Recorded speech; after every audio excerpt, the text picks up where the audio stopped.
We're living through some incredibly challenging times, right?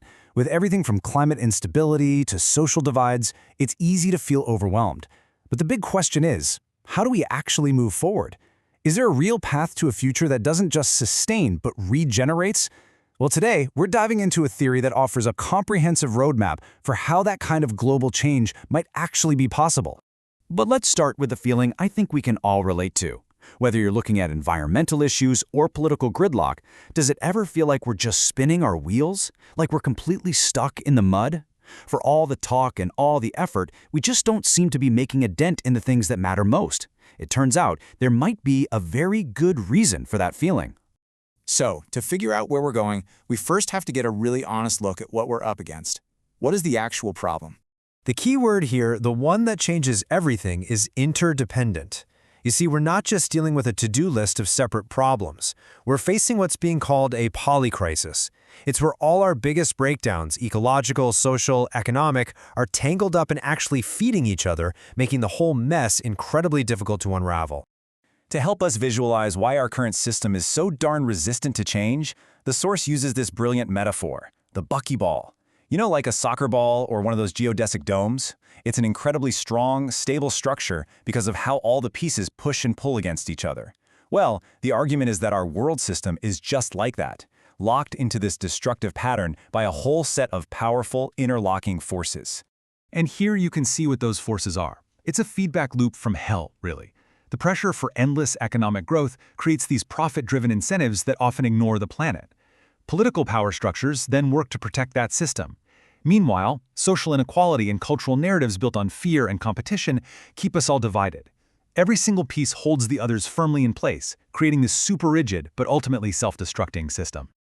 Okay, so if the polycrisis, this buckyball, is the symptom, what's the underlying disease? What's the root cause? Let's get to the deeper diagnosis. Now, this is a huge shift in perspective. The theory we're exploring suggests that the breakdown in our ability to trust each other, to coordinate, and to just work together has become every bit as dangerous as the physical damage we're doing to the biosphere. Think about that. We might actually have the solutions, but we lack the collective willpower and coherence to actually make them happen. This quote just nails it. The biggest bottleneck we face isn't a lack of brilliant ideas or cool new tech. It's a lack of what's called relational capacity. And that's really just a way of saying our ability to build trust, communicate effectively, and organize ourselves around a shared purpose. That's the real barrier we need to break through. All right, so if the problem is fundamentally a crisis of coordination and relationship, how on earth do we fix it? Well, this next part lays out a holistic theory, an actual pathway for how we can cultivate that kind of transformation. And here they are, the 5 domains of change.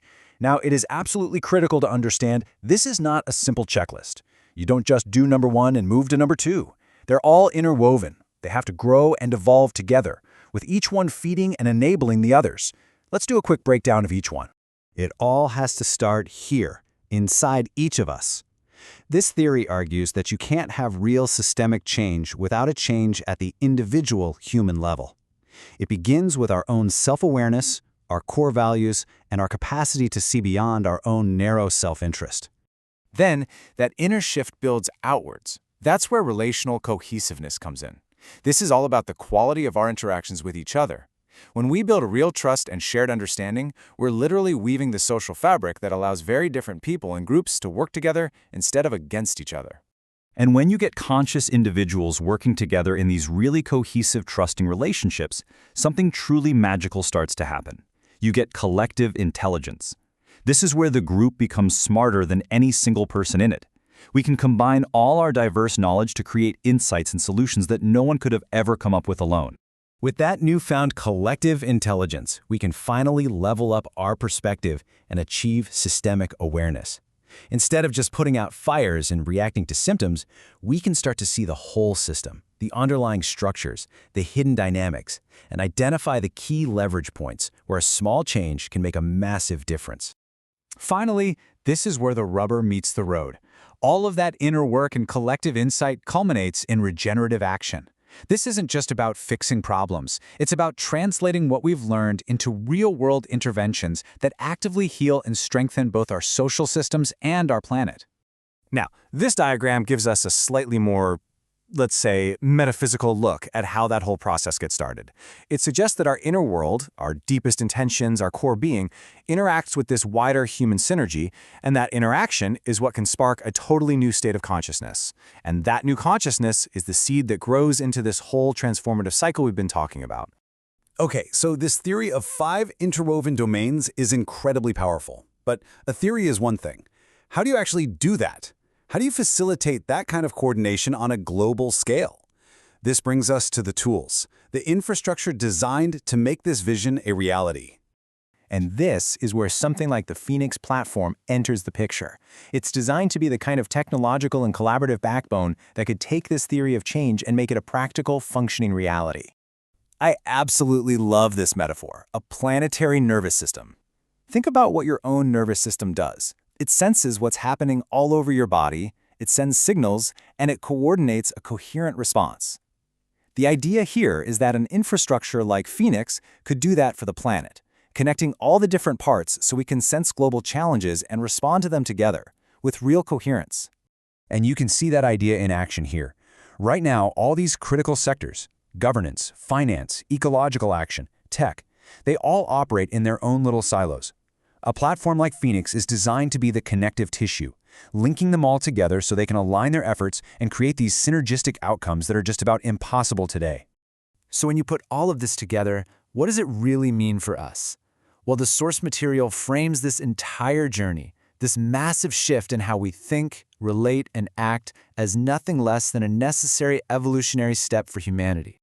This chart really sums up the whole story. It's about a very conscious, very deliberate choice to move away from the old paradigm, one that was defined by fragmentation, by competition, by extraction, and by short-term survival, and to turn towards a new paradigm, one of coherence, collaboration, regeneration, and true long-term stewardship of our planet. You know, I think this is such a beautiful and powerful way to think about our chaotic times. Maybe all the turmoil we're feeling isn't just the system breaking down. Maybe it's the messy, gooey, but absolutely vital process of metamorphosis. We're in the chrysalis. But the most important part of this quote is that the outcome, what kind of butterfly emerges, or if it emerges at all, is not guaranteed. And that leaves us right here, with this final empowering question. This whole framework offers us a potential path forward, but it makes it very clear that the future isn't written for us. The direction we go is up to us. It depends on the choices we all make, starting right now. So the real question is, what choice will we be a part of?